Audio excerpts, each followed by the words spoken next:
So once again, thank you everyone for joining in. Arun will be taking the conversation over with Vivek.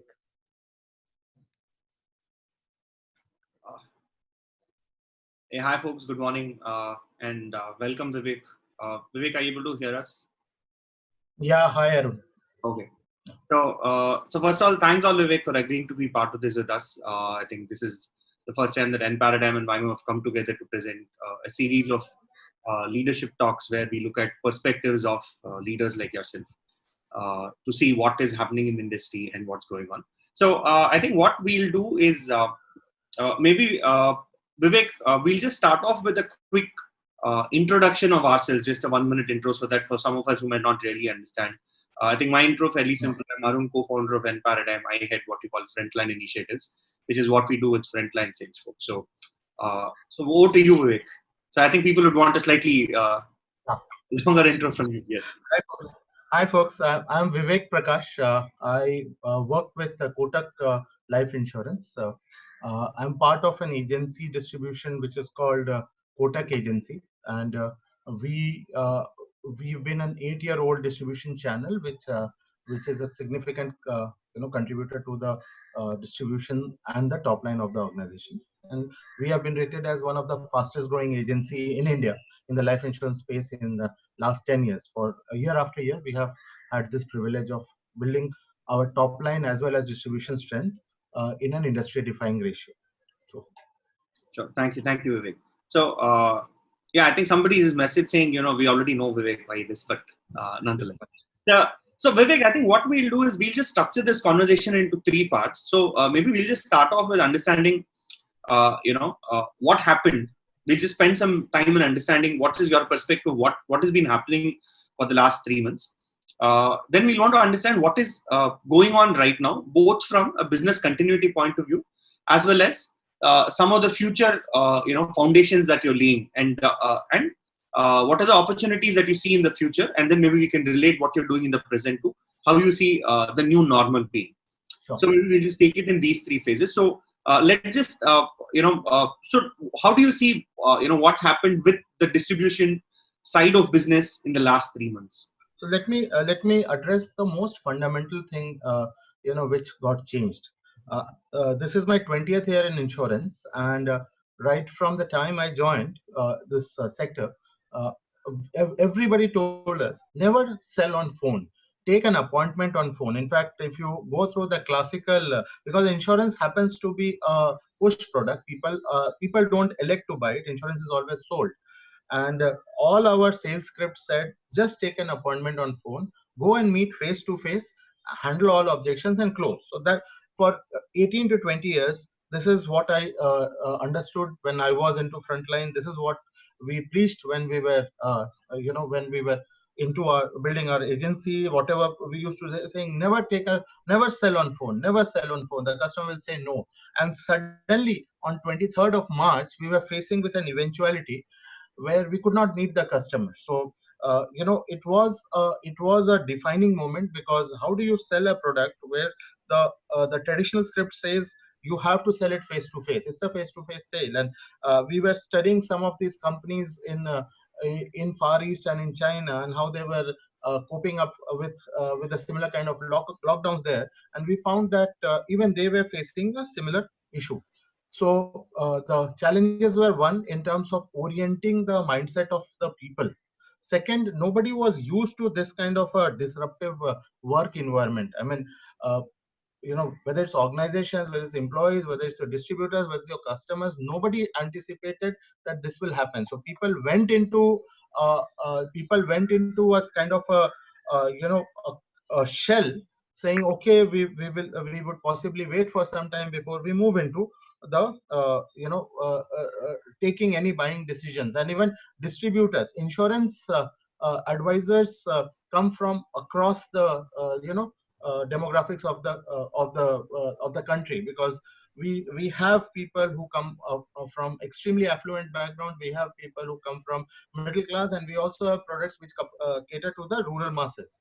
And how do you take them up to this curve was the second key challenge which we had, and all of this we had to do it in a very short span of time, and that was because our financial year closing was there, and while the setbacks were there, we are happy to say that industry overall and we as a team also did manage to recover uh, uh, you know to the maximum possible level, and so that has been a big understanding and learning. But the three things which four things which I have to say which changed typically in past. One was in terms of the selling style itself, and the selling methodology has gone through a complete change. uh, so that was it. The second was obviously in terms of our way of working. Agencies worldwide and agency in India is a very, very personal touch feel relationship business. Okay, so agencies will do large conferences. Your offices will be always filled with people. You would do mega training sessions, a lot of motivation, because insurance is a business where the rejection rates are very high. So people require a lot of motivation and celebration, which used to happen in branches. That cycle was completely disrupted, continues to be disrupted till now, and ways have to be found around that. Third point was in a product where which is sold basis referencing. Life insurance, you don't buy life insurance through from a stranger, and vice versa. Strangers cannot sell it through cold call. How do you do referencing, and how do you grow your market in a time when you can't meet people? And the fourth is a very, very strong resistance to change, which is coming from the top sellers of policies, who are still, a lot of them are still to take this transition into the new reality, or the post corona phase. So there are a lot of people who are still waiting, saying things will open up and I will go and meet, and don't worry, we will catch up. So Just a clarification, Vivek. When you say the top people, are you talking about top corporate agents as organizations, or you're talking about individual advisors who kind of? So you can when I these kind of behaviors and in my experience is across the spectrum. Okay. Okay. So while there are individuals who are waiting for that light at the end of the tunnel when they would actually go back to the normal, there are also agencies, as in people who run agencies, who are saying don't worry, we'll bounce back as it gets back to normal. I mean, but so that's what we faced in the first 15-20 days. Okay. Then I think the second phase was when the realization got to settle in, and I think the adoption has been pretty fast. Okay. There was this WhatsApp message going, who has been the change leader in your organization, and the answer of course is COVID. Okay, for everyone. Okay, but the adoption has been pretty fast, and early days. So the recovery from the shock and regaining the composure, that is the part which has been achieved. Okay. And I think there are a certain amount of limitations which the environment has, as because of exams not happening, we are not able to license new agents, etc. So there is a bit of a setback which needs to be addressed, but I think teams are fairly confident, and that reflected in industry numbers. I mean, couple of days ago there was an article in Times of India which said that insurance industry, despite all the challenges, took only about 30-35% hit in the month of April, as against estimation by a lot of analysts, which said that insurance industry could be hit as much as 95%. So industry has shown resilience, organizations have shown resilience. And one thing which is coming out very clearly is that there is a clear shift towards protection. There is a clear shift towards living benefits. So people are looking at more and more protection-oriented products, and health is coming out as a very, very clear segment, which is Kind of, when you spoke about this, 95% hit versus 30% hit.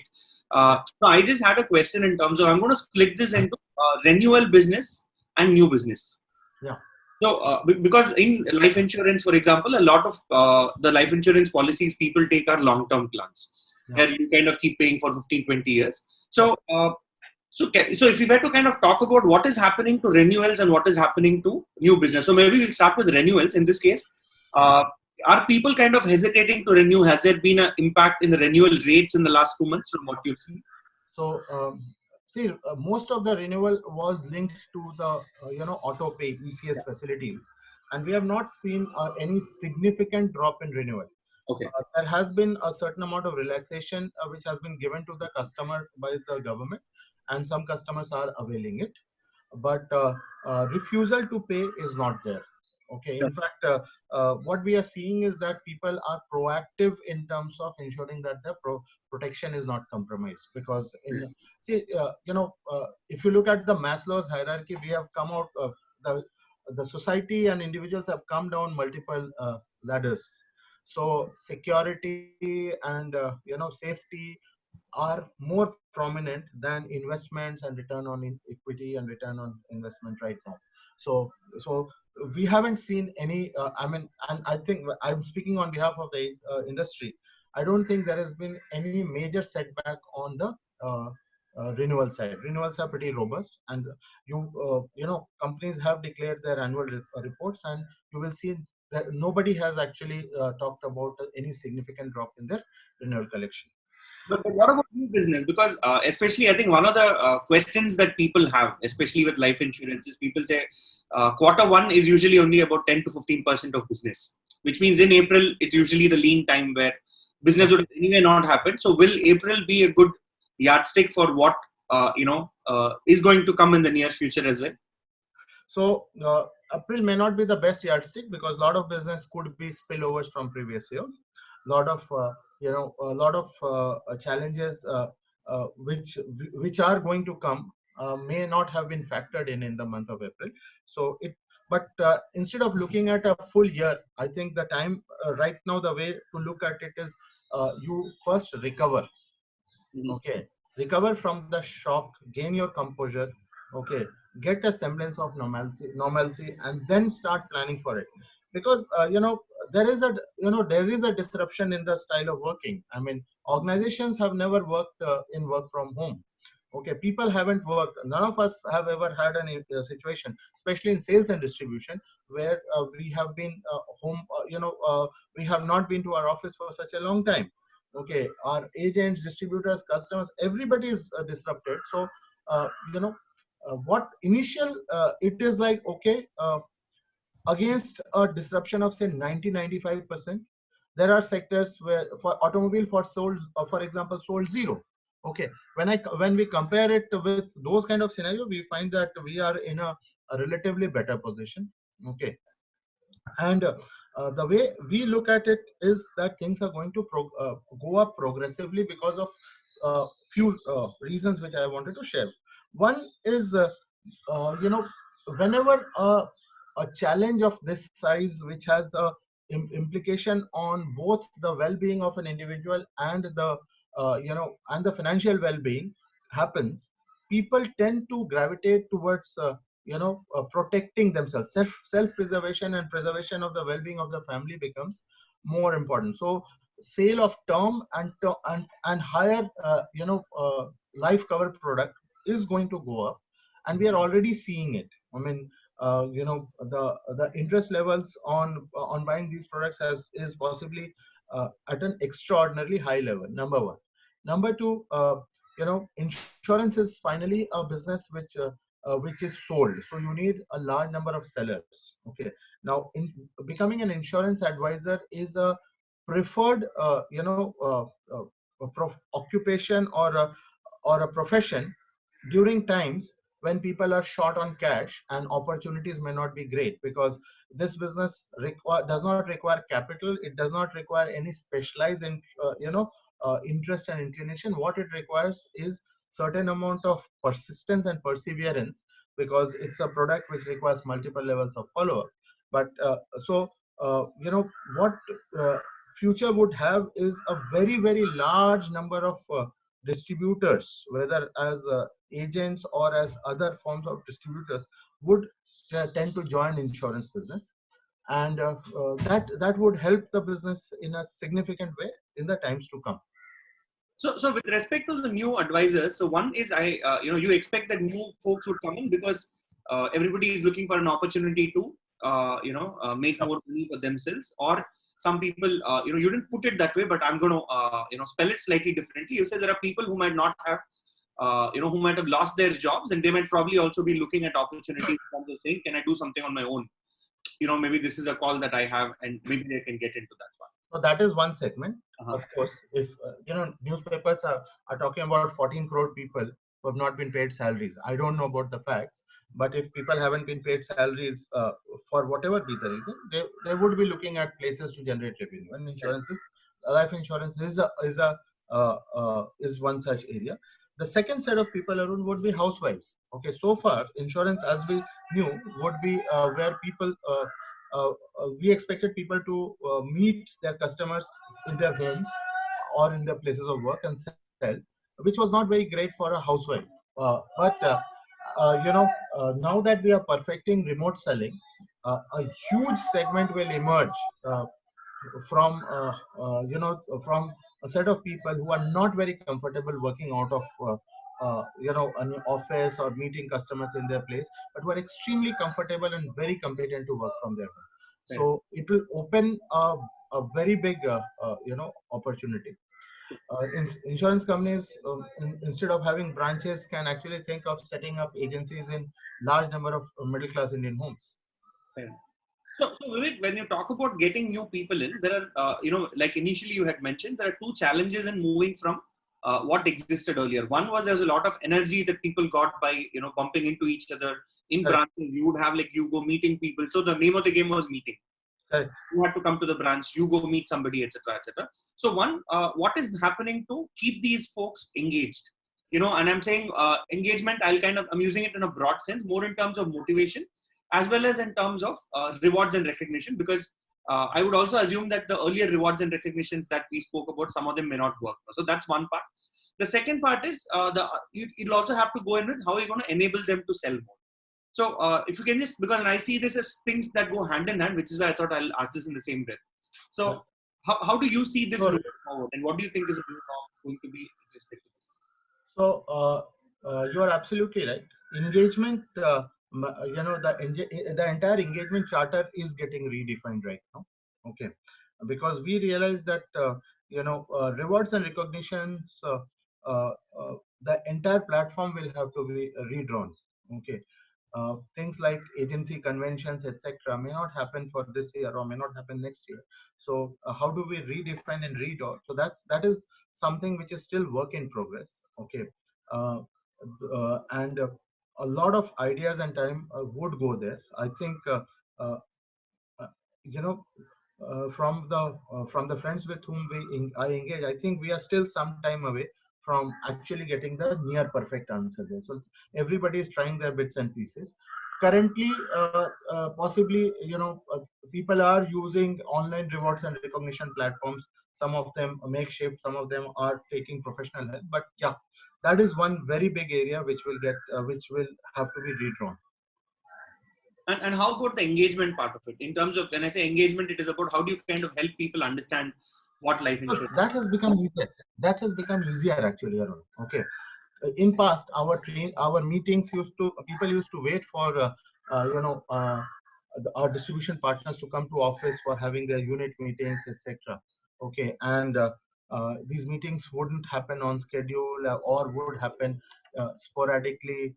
But nowadays, all these meetings are thanks to the video calling apps, they all are happening at a particular time. They're ending at a particular time, and so in past there was a certain amount of resistance which was there, saying, okay, I'm not very comfortable with virtual meeting. But I think this pandemic has been made everybody comfortable with video calls and other stuff. So I think we've got a certain amount of discipline, certain amount of rhythm, which hitherto was not possible. Okay, and that is a big plus which we are getting actually. Yeah, because when we speak to some of our other clients, I think they talked about, in training programs, when you call, people would talk about attendance rate of 20% to 40%, and unit meetings had about 30 to 50% attendance. And now I think all those numbers are shot up big time. Yeah. So training is another area now. Webinar based training is going to is actually something which we are seriously exploring, and we did couple of trial runs, and we are training in excess of 3 to 5,000 people in Mhm. each of the programs. So I mean, it's a force multiplier for us. Uh, Physical boundaries, challenges of time, space, and distance have all collapsed. Okay. Now, if I have to sell, in remote parts of the country, if I have to make distribution in remote part of the country, all of that is possible to do. Nothing is impossible out there. So see, there's also this other question. So on one side, you talk about how you will have a lot more people getting into life insurance distribution business, but on other side, you're also talking about let's say everybody is talking about digitizing, how information is going to go in the hands of the customer, and one of the questions that distributors have is, hey, what's going to be our role moving forward? So how would you handle that concern people have? Because the fact is that whatever online comes in, you need distributors, but are there questions that come to you that way from distributors or concerned? And is that something that... So people are generally anxious about the future. I've read through many reports in terms of the voice of distribution, and people are generally anxious about future. But uh, the queries are mostly around three things: saying, if I am locked down, how do I approach my customer? The standard objection saying that the customer may not be having a source of income which is as robust as it was in a pre-lockdown, so they may be doing a deferment. Okay, and how do I get fresh customers? These are the three questions which are there in minds of people.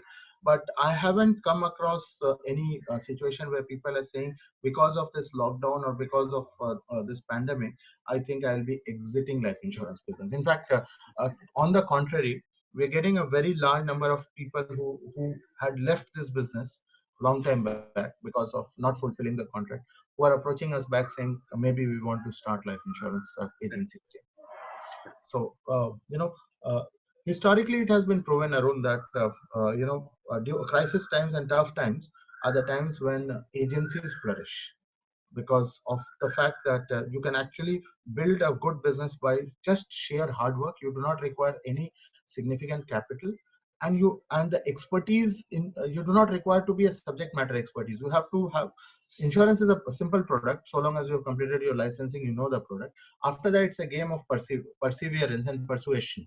Okay, be patient, be polite. Okay, and if people have those two skills, then it gives them a pretty good dividend.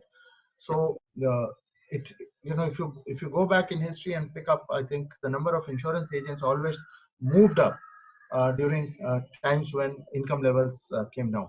And now, if you add the health awareness, I'm extremely confident and optimistic that uh, uh, you know when as the recovery happens, agency and insurance agency will be at the forefront of the recovery cycle in India. So see, so far you talked about how it has impacted advisors or commonly known as agents out there. But Yeah.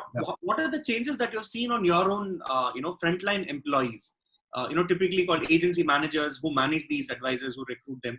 So how are they taking this, and how fast is the change? I think we are all learning together. So I mean, whatever I'm talking about, insurance advisors applies to everybody, because insurance industry never had very tech savvy people in frontline. Okay, so we are all learning together. Okay, uh, the what, and the good thing is people have scaled up very fast. So adaptability to having these meetings on video based platforms, adaptability to replacing the field sales call with virtual sales calls, all of them is actually helping. And it's making a lot of sense, because typically in past, the feedback was that if a sales frontline sales manager had to make few sales calls, and in a city like Mumbai, let's say there was one call in Borivali and the next call was there in Dadar, and third call wherever. So it wasn't possible to do more than 3 calls. But in today's time, now we are looking at efficiencies which will be multiple times higher. Okay, and people are very comfortable with that. Mhm. In fact, I don't think, even if, I mean, if God is merciful and tomorrow morning when we wake up, we realize Corona has vanished. I don't think anybody is going back to the old world. Fair. I don't think anybody. Fair enough. So Vivek, so you also talked about how you took some inspiration from what is happening in other parts of the world. Yeah. So can you just talk about one or two examples of what is happening out there? How did people transition it, and is there some learning that we have both in goods or bad, both the good side or bad side that we've taken? Yeah, so I was looking at a lot of Chinese companies, and Chinese companies have seen that two things have started to happen. One is, risk-based product offtake has gone up. Number two is shorter duration products have started to sell. So these are two very, very big things, which big developments which have happened over there. In addition to that, uh, kits for insurance advisors have been prepared. Work from home kits have been given. See, how did we start working from home? One fine day, when we realized we can't go back to office, we found the nearest desk. I mean, that I can talk about me and my team. We found the nearest desk, plonked our computer out there, pulled in a chair, the possibly the best chair where we could sit for 6-8 hours or something, and that's how our work from home started. Okay, now that's not the way it's going to be there forever. Okay, so the challenge will be, and the assignment which we will have for our teams, etc., will be how do we make them comfortable working from home. Okay, people are not used to it. Okay, we have been forced into it. Okay, but this is the way of life, so we have to now adapt to it. So if you were to talk about what are the in spite of all these efforts, if you were to talk about a few things where you see in spite of all this, I still see these 2-3 points where things can break down and fail. What do you think they would be? Because the digital adoption, driving efficiency is going to be the norm, but if at all there are points of failures, what do you think they would be? See, if you look at it, the first fundamental failure is going to be that there is a significant amount of drop in the income levels of people. Okay, so the case sizes, the ticket size of is going to drop. Okay, which means if you are not able to ramp up the number of sellers, the business is going to struggle. So that's a fundamental fact. Okay, because the everybody has stepped at least 1 or 2 notches below where they were on the on the prosperity index. So that is going to be one very big challenge, and that is something which which is in the system. So you cannot actually change it. You have to live with it, and you have to grow. You have to find ways around. Number one. The second challenge is going to be that while we are all moving into this digital world, and work from home and remote working. Okay, uh, you know how will you ensure that not everybody is self-managed? Okay, not all organizations are adjusted to management by objective and management by exception principle. Lot of our supervisors are very good at management by walking around, especially in agency, because agency was that touch feel thing. So suddenly now you're saying, okay, so you can't see people, but you have to manage by objective and you have to manage by exception. The transition is going to be a long one, painful one, and especially your top performers may resist it. Mhm. Because so it's classically who moved my cheese story, which we are going to see. Fair. It's going to be tough for many people out there. Fair. So in the meanwhile, I think Exim has asked a question which says, what are the different skill sets you foresee now that is required for work from home agents vis-a-vis other agents? Is there any specific or different skill set that you see? Yeah, face-to-face selling, because of the nature of the sale, was a lot relationship oriented. Okay, and while need-based selling always is an essential part of the business, but the need-based component of a sale will become far more important when I'm selling it to you working from home. So which means people will have to have a superior need-based analysis capability, which is required. Number one.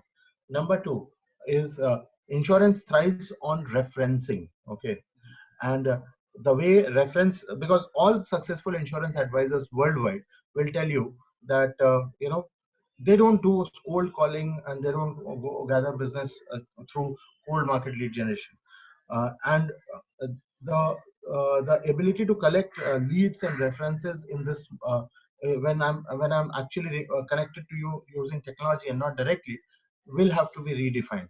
So at a very fundamental level, these are the two big changes which are going to be there. So slightly moving away from what is happening on the ground. So, what are the leadership challenges, if I were to, call it that, top 2-3 leadership challenges that you faced while going through this?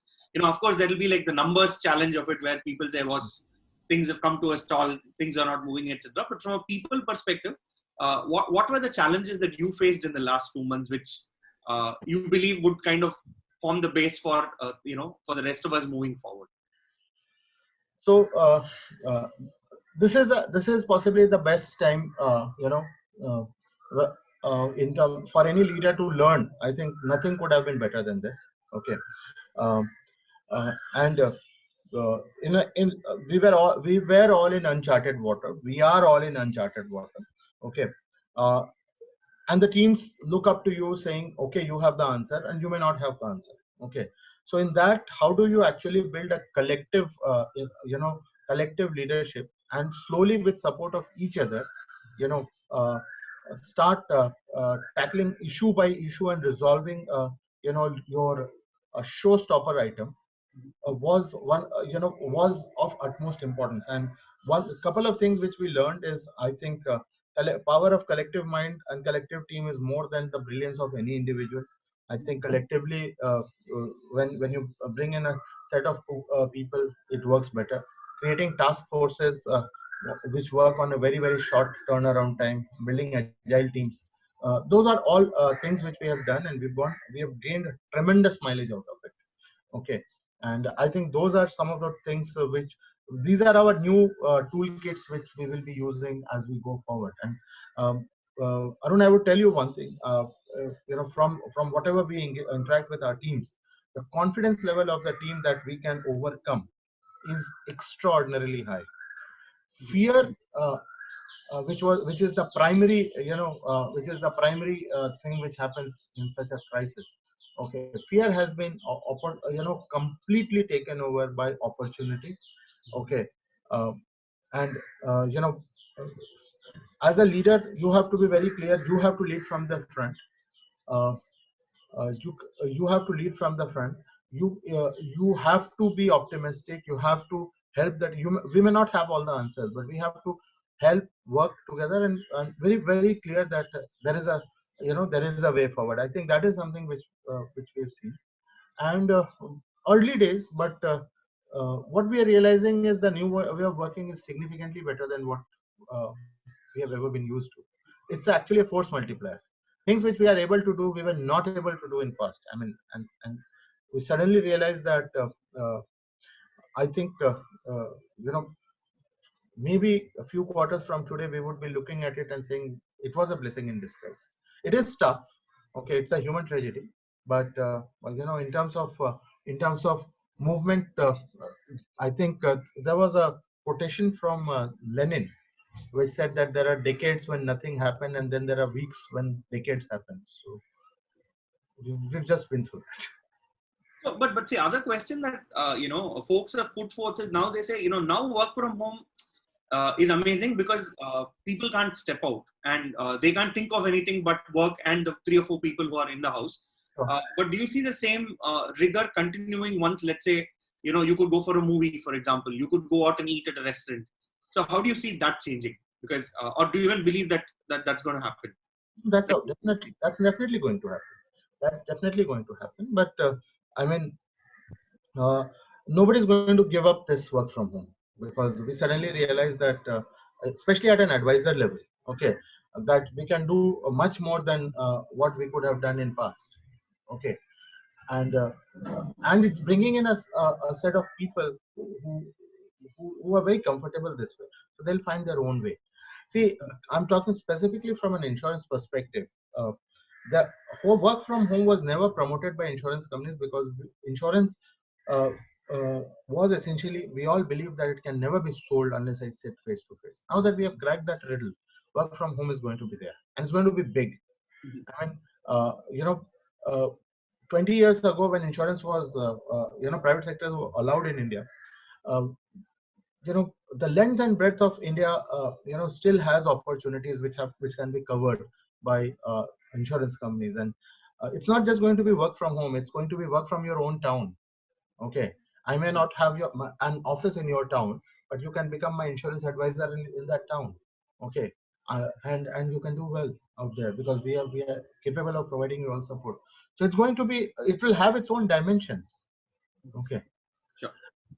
Sure. So when you say that we'll provide you support from all, so I had two questions on that. So one was, I think what you're referring to is something like other organizations called virtual offices, where I think people talk about, and that's typically done with, I think that typically is prevailing in tier 3, tier 4 towns where it was financially not viable to put up a branch. So you kind of recruit people in smaller towns and say, you operate a virtual office, which also meant that they take care of sales, but they also take care of support. And one of the often ignored things about branches is that for your selling, they act as a hub, but mostly they kind of take care of all the support activities that go on. So how do you see advisors taking on the support activity when you say that I'm going to take care of this? What should be done to equip them for supporting customers outside of selling? They should not. In past, customer was not very comfortable with somebody trying to give remote support. Hence, we expected an insurance advisor to support.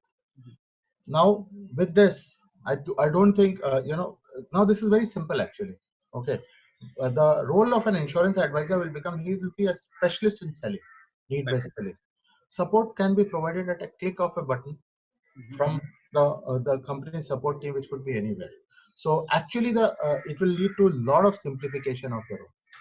Okay. Even supporting the advisor will be easier. Instead of putting sales managers spread all across the country to support, now you can actually have a crack team of sellers who are sitting in one place. You want them to address your customer's concern, take an appointment there on your mobile anytime. So Vivek, before I come to the next question, I think for the rest of us who are watching it, in case you have any specific questions, you can just type it out on the chat window, and then we'll take this in as we keep going along. So I'm just giving you, I think we've kind of reserved the last 10-15 minutes for Q&A, so it's just an advance notice. So see, the other question that, we've had one question from Bhaskar Nerurkar. I think he's from Magic, if I've understood right. But so he says, what are the skill sets that are required for managers for work from home? Because like you said, just like some advisors, a lot of managers are not really self-starters. They feed off energy. They know that if they land themselves in office, then, everything picks up. But what are the skills that, you think are required for them? See, one of the personal qualities which working without any supervision requires is self-discipline. Okay. In past, organizations have ensured that people devote a certain amount of time. So there is a 9 to 6 when I'm supposed to be in office. Okay, now that I'm not going to be in office, how do I make people being more self-disciplined is going to be of utmost importance. So and this was insurance agents have always had this problem. Insurance agents were never part of the full-time agent office. So insurance companies almost 100 years ago found a solution. It was called 20-point card.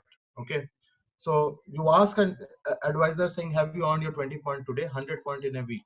Give him a list of activities which add up to 20 point and 100 point, and that's it. Okay, nothing extraordinary is required. You're saying focus more on the lead activities and focus more on lead activities, and see, the new measurement tools will be required. Okay, new measurement tools will be required because apart from measurement tools will be required, and we will have to equip them with remote recruitment, remote selling, and remote team management skills. Okay, I mean, a lot of companies, tools like Microsoft Teams and all will have to be becoming a reality, because sales teams have not been very advanced in terms of using these kind of collaborative tools. So those, I think, would be needed. Fair. So I think another question that I think we have from Sunny is, what's going to happen to the agent sourcing activities? Because and that's not mentioned there, but my understanding is that is as much a touch and feel and meeting in person, giving that confidence affair as much as selling insurance. They're probably a little more than that changing. Agent sourcing is going to multiply, and I think India is going to see a boom in terms of number of agents recruited. so far the challenge was if I wanted to do a event in my Andheri office, I could only recruit from Andheri, and people would say I'm on the way and I missed the car, I missed the train, or and they would have hundreds of reasons why they could not make it. Okay, today all your offices can recruit across the country depending on whether the organization allows it or not. You have an ability to support those agents across the country. Okay, you will require, as I said, you will require engagement platforms where you can engage, but those are not going to be very far in the future. Okay, so the insurance agency as a opportunity is going to rise up many notches, and sourcing of new agents is going to become extremely high for companies which want to do it. Okay. So I think another question that we have from Saurabh Bhatt is what is the workaround for new advisor induction in light of IRDA exams being suspended in current market situation? IRDA has allowed exams in 35 centers, and as the unlocking happens, we will also be looking forward to the lockdown 4.0. We cannot, the country is not going to be on lockdown forever, and agent licensing is going to happen.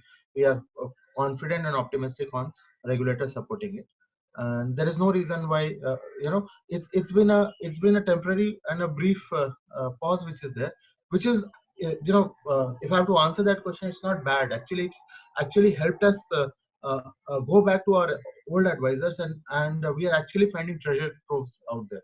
So it's not bad. It's actually been a blessing in disguise for us. And so far as the advisor licensing is going to be there, you have no constraint of your training room limitation. You have no geographical constraint. You have training capabilities which can be built. And people see, all of them were there before March, but people were not willing to accept it. Now everybody is willing to accept it. So you will see a force multiplier. That's the way I look at it. Fair. So I think there's another question from Abhinyan Ruha. Abhinyan says, given the current scenario, how does the product team and actuarial teams look at creating innovative products? Because post 2018, the industry shifted to traditional plans and focus moved out of ULIPs. So how do you see this, product moving somewhere? More focus on protection, more focus on medical and health related. These are the two things. Maybe you wish in the investment plans you may see a shift towards short term products, because people may not be people may be slightly apprehensive towards a longer term product. Also, the mode of payment may change. The mode of payment may move more from annual to less to monthly on others. So, for example, the SIP example is here. I mean, all of us are reading. Nothing much has happened on the SIP front, but the big premiums in mutual funds are impacted. So, is it possible to create a SIP like where people are happy paying every month? But that already exists, right? It's a monthly premium model. Yeah, but insurance companies have not been a great adapter of monthly payment. Insurance is still an annual mode predominant segment. So I think Sachin has a related question to that. Sachin Udaypurkar. So he says, what are the series of activities to increase awareness or know the importance of life insurance by insurer? Although there are some mass media, ads released by Life Insurance Council has started recently. See, insurance that way is very similar to pharma. It is always sold on prescription. So all the media and awareness, all of that is great, but finally it is actually sold by our frontline insurance advisors or by other distribution partners when they sit face to face with the customer. So the best way to create awareness is to equip your advisor with the best amount of knowledge, help him prospect in that market. There's no point creating a general awareness about a product, because the customer is not going to buy it. You will eventually end up selling the product. So unless you have a seller who is equipped and is capable of doing a need analysis and capable of explaining all this kind of advertisement, beyond creating a brief wave of excitement, does not add much of a value. It's by the nature of the industry. Fair enough. So I think there's another question from Meera. I mean, I have the answer, but I'd still want you to answer that. Say, do you think we can make the agents themselves managers to manage their portfolio and not just be guys who source business? Yeah, why not? The best agents are the best managers. Okay. See, insurance is as you know, I'll keep on repeating it again and again. Insurance is a product which is very difficult to sell. Okay. Rejection rate is 95%. Insurance goes by a principle of 25-3-1. 20 people you speak to, 15 will say no, only 5 will say yes. Out of those 5, 3 will agree to meet you and 1 will buy. Okay, so a product of 95% rejection shakes the core belief of any person. Okay, and if an insurance agent has been successful, it is extremely important for organizations to build ladders by which they can become successful agency leaders. You call them managers or you call them by any other name, they should be essentially leaders of advisors. So yeah, answer is of course we should spend time on that. Sure. So I think there's another question from Dr. S.P. Singh. He says, how about rural customers who might not be very savvy with smartphone, and how are you going to convince them about some of the products that you're doing? And the unsaid part is the penetration anyway is low. Yeah, so I personally believe that technology is a great leveler. It is not that smartphones only exist in metros or other places, and so we our agency distribution is spread all across the country, and we haven't seen a feedback coming from any part of the country which says no, here people are still on a feature phone office, and how do we do it? So at this point of time, we haven't come across a challenge like that. When we come across, we would try and figure it out. But I think India has evolved into a far more connected and a far more smartphone oriented society today. Yeah. So if I could just add an example, I think one of the things that Snapdeal, for example, I think 2013-14 they were big, but suddenly they went off the radar. But then we realized that they went off the radar for people like us who are predominantly from cities, and I think they still exist and they are still growing fast, but they shifted their focus to the rural market. Where, Correct. So like I said, I think like you said, they do exist. They use smartphones. It's just a question of how quickly can reach out to them. So another question that Aneet has is, how will you handle R&R for agents, because there used to be any foreign trips. So what's going to happen? You addressed this earlier, but I thought the foreign trip. If you have good suggestions, we always welcome. Okay, we are trying to figure out. Okay, however, if I go more fundamentally, okay, see, as I said, we have come down multiple notches on the Maslow's hierarchy of needs. Okay.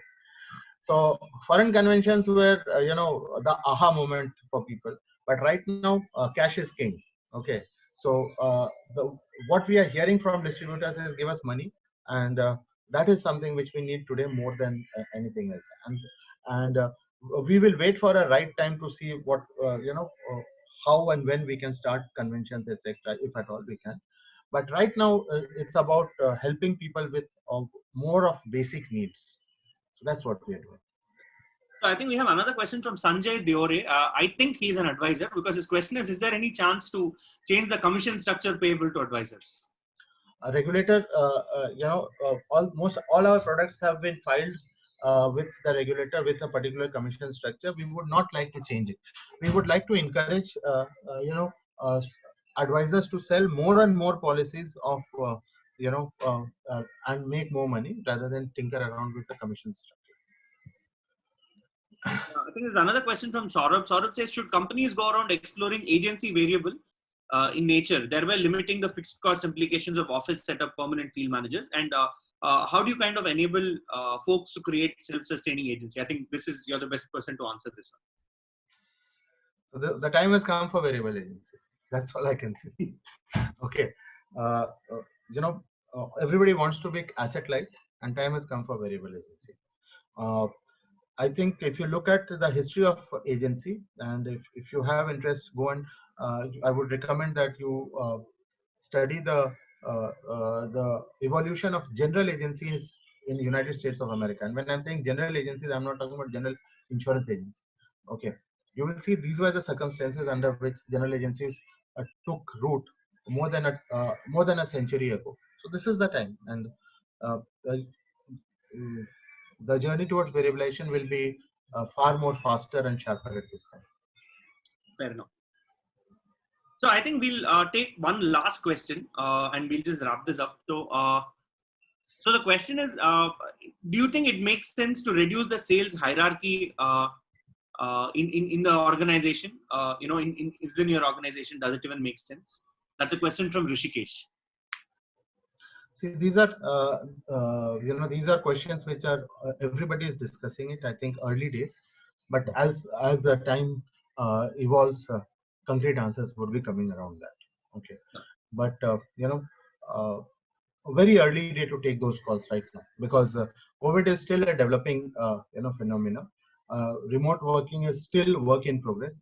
Do you want to create a shock in your organization when it's already in a or would you like to take those calls maybe at a more appropriate time? The jury is still out there. Fair enough. So I think thanks a lot, Vivek, for taking time out. As usual, it's always a pleasure talking to you online, offline, and great insights as yet. And I think folks, you guys got, I think getting some messages. I think people really like what insights you had shared with them. And thanks a lot again, Gunjan from Vymo, for getting this all arranged. Like I said, this is one of the starting series of leadership speaks that Enparadigm and Vymo are bringing together, and hopefully we'll see you next week with another leader. Thank you.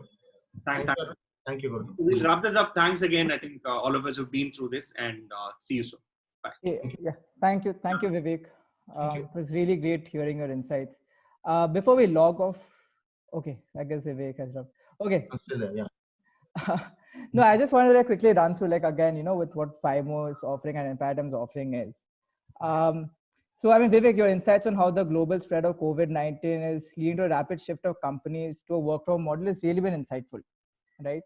The Vymo is designed to enable precisely this, which is to provide a 24/7 secure access to necessary data, through a simple user interface, right? And Enparadigm is helping insurance leaders and managers how to cope up with these new challenges using, business simulations and deep learning. So yeah, I hope all the guests had some really nice insights to take back from this webinar. And you'll see a quick poll just to gauge your sentiments towards this. You should see a poll live. I hope everyone enjoyed this. Vivek, I hope you were as engaged as we were while listening to you. Yeah, absolutely. It was, I thoroughly enjoyed the session. Great. Arun, thank you so much. I'm sure this is just, like you said, it's just the beginning of the many more joint webinars and sessions which we're going to do and help, try to help the community come out much stronger than what we were before the COVID started. Sure. Thanks a lot. All right. Thank you, everyone. Thank you, Arun. Thank you, Vivek. Thank you so much. Thank you.